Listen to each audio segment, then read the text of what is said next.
एक बार की बात है। सीतानगर एक गांव था। उस गांव में भीमा नाम का एक किसान रहता था। एक बार भीमा अपने पत्नी सिमरन के साथ खेतों का काम कर घर वापस जा रहा था। दिन ढल गया होता है, इसलिए रात हो जाती है। भीमा और सिमरन जल्दी जल्दी अपने घर की तरफ जाने ही लगते हैं और तभी भीमा को अपने पीछे से छन छन की आवाज सुनाई देती है।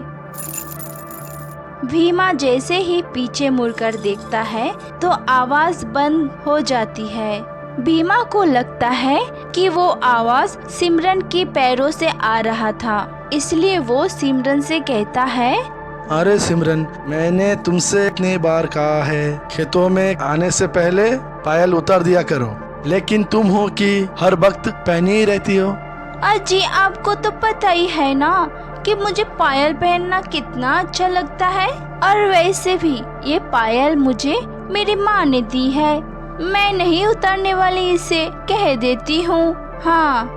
अरे भाग्यवान, समझा करो, रात बहुत हो चुकी है। रात के समय इस रास्ते पे चोर और लुटेरे घूमते रहते हैं। कहीं उन्हें पैलों की आवाज आ गई तो पैलों की साथ साथ तुम्हारी जेवर भी लेके चले जाएंगे, समझी?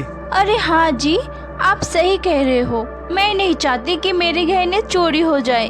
मैं अभी अपने पायल उतार के अपने थैले में रख देती हूँ। सिमरन अपने पायलों को उतारकर अपने थैले में रख देती है। फिर दोनों अपने रास्ते चलने लगते हैं। थोड़ी दूर जाने के बाद भीमा को फिर से चंचन की आवाज आने लगती है। अरे सिमरन, तुमने तो अपना पायल उतार ली है, फिर ये संचन की आवाज कहाँ से आ रही है? लगता है कोई हमारा पीछा कर रहा है। अजी आप क्या बोल रहे हो? मुझे तो कोई आवाज नहीं आ रही है, और देखिए तो पीछे कोई भी नहीं है। शायद ये आपका वहम होगा। सिमरन, शायद तुम ठीक कह रही हो, ये मेरा व्यायाम ही होगा। पता नहीं क्या क्या सोचने लगा था। ये बोलकर दोनों आगे बढ़ने लगते हैं, और तभी सिमरन को भी अपने पीछे से पायलों की आवाज आने लगती है। सिमरन जब पीछे मुड़कर देखती है तो अपने पीछे एक पायल गिरा हुआ देखती है। अजी देखिए तो, ये सड़क पर किसकी पायल पड़ी हुई है? और ये पायल तो सोने की लग रही है। सुनिए जी, यहाँ पर तो कोई भी नहीं है। एक काम करते हैं, हम इसे उठा लेते हैं। ये सोने की पायल देखकर तो मेरी सहेलियाँ जल बुन जाएंगी।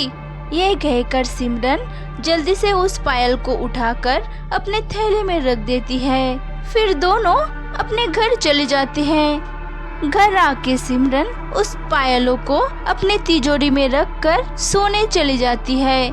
फिर आधी रात हो जाती है। भीमा और सिमरन गहरी नींद में सोए हुए होते हैं और घर में पायलों की आवाज आने लगती है।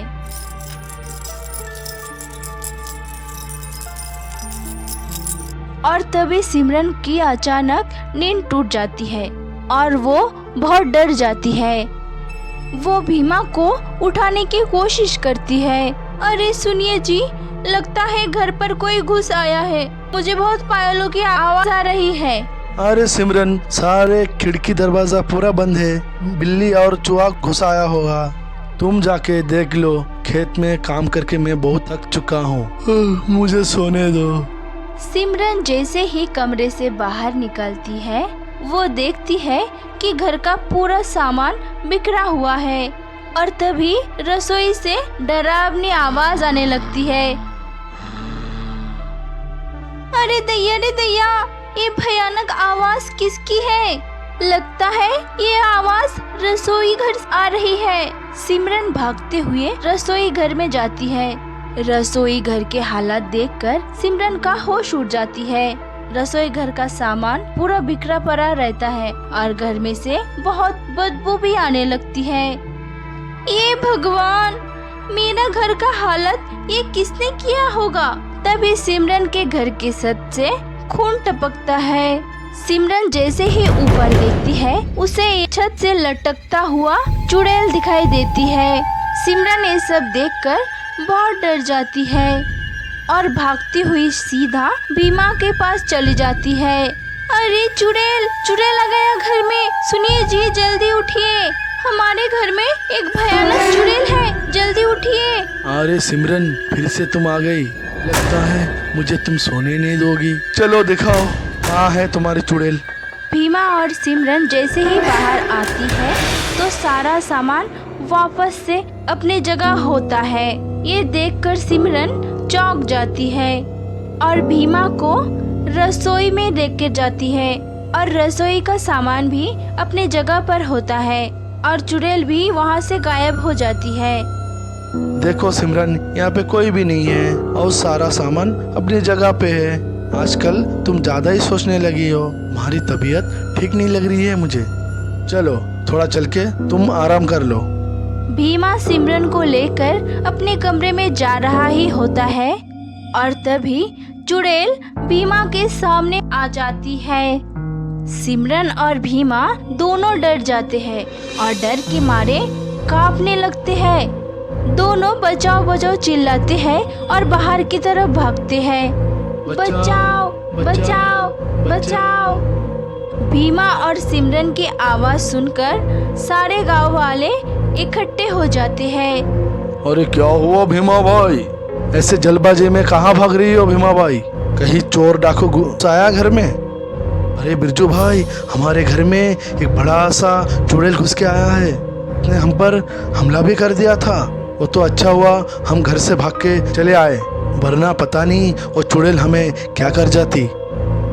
भीमा के बात सुनकर सभी लोग घबरा जाते हैं। तुम फिक्र मत करो, अब भी हम जाके तांत्रिक बाबा को बुला के लाते हैं, वही हमें अभी चुड़ैल से बचा सकती है। सुरेश जल्दी से भागकर तांत्रिक को ले आने जाता है और अपने साथ बुलाकर वापस गांव में ले आता है। बाबा बाबा, हमें बचा लीजिए, एक चुड़ैल हमारे घर में घुसकर आई है और उसने हमारे ऊपर हमला भी किया है। आप ही हमारी मदद कर सकते हैं बाबा, आप कुछ कीजिए बाबा। बेटा, तुझे कोई फिक्र करने की जरूरत नहीं है, मेरे तंत्र विद्या से वो टिक नहीं पाएगी। तुम सब यही रुकना, अभी अंदर जाके उसे भस्म कर देता हूँ। तांत्रिक बाबा घर के अंदर चले जाते हैं और दरवाजा अंदर से बंद कर देते हैं। अरे ओ मूर्ख चुड़ैल, कहाँ है तू? सामने आ जल्दी से मेरे। बाबा की आवाज सुनकर चुड़ैल सामने आ जाती है। अरे गुलाम चुड़ैल, आ गई तू? बहुत खूब, तूने इन लोगों को बहुत डरा दिया है। मुझे तुझसे यही उम्मीद थी। मैं तुझसे बहुत खुश हूँ। इसी तरह मेरे लिए लोगों को डराने का काम करती जा, फिर देखना मैं गांव वालों से पैसा याट कर गांव का सबसे अमीर आदमी बन जाऊंगा। हा हा हा हा हा हा। चुड़ैल भीमा के सारे पैसे और गहने लाकर तांत्रिक को देती है। फिर बाबा उन रुपयों को अपने थैले में रख लेता है। सुन चुड़ैल, अब मैं यहाँ से जा रहा हूँ, तो यहाँ से निकल के पुराने खंडहर पे आ जाना। मैं तुझे फिर अपने अगले शिकार के बारे में बताऊंगा। वो सोने की पायल तू मुझको दे दे ताकि मैं नया शिकार फंसा सकूं। बाबा पायल लेकर घर से बाहर आता है। सुनो गाँव वालों, अब तुम्हें डरने की कोई जरूरत नहीं। वो चुड़ैल तुम्हारी ये पायल के कारण तुम्हारे घर में आई थी। मैंने ये चुड़ैल को पायल के अंदर कैद कर लिया है। तुम सब लोग सुरक्षित हो, मैं यहाँ से चलता हूँ। सभी लोग बाबा को धन्यवाद करते हैं। फिर बाबा वहाँ से चला जाता है और तभी भीमा देखता है कि सोने की पायल नीचे गिरी हुई है। अरे ये क्या, बाबा ने भूतिया पायल यहाँ पे गिरा दिया है। अरे भीमा भाई, हमें इस पायल को उस तांत्रिक के पास ये पायल पहुँचानी होगी, नहीं तो चुड़ैल फिर से वापस आ जाएगी। फिर भीमा और सुरेश उस पायल को लेकर बाबा के खंडहर में जाते हैं।